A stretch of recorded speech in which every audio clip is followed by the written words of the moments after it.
29 दिसंबर 2020 को एक दिन में 800 ट्रांसफर कराची से हुए थे। सिंध के लोग 1200 लोग इसमें ट्रांसफ़र हुए थे और वो लोग इस तरह जो है उनकी तनख्वाहें इतनी कम थी कि सारे लोग जो है इनकी तनख्वाहें कम थी, ये लोग अफोर्ड नहीं कर सकते थे।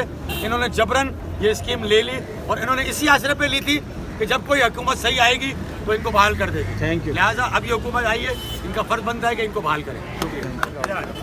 थोड़ा फैल के ना तो ये अपनी सारी चीज़ें क्लियर करें। आप लोग जरा थोड़ा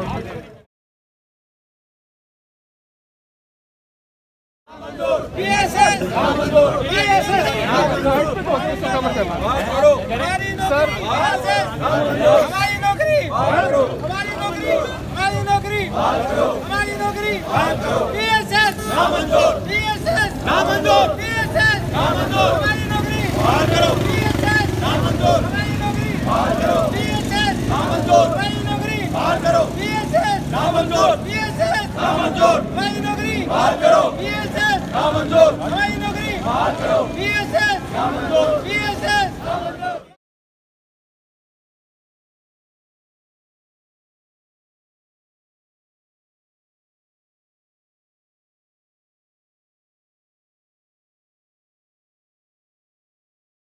हमारी नौकरी बहाल करो, हमारी नौकरी बहाल करो। कोई बात नहीं।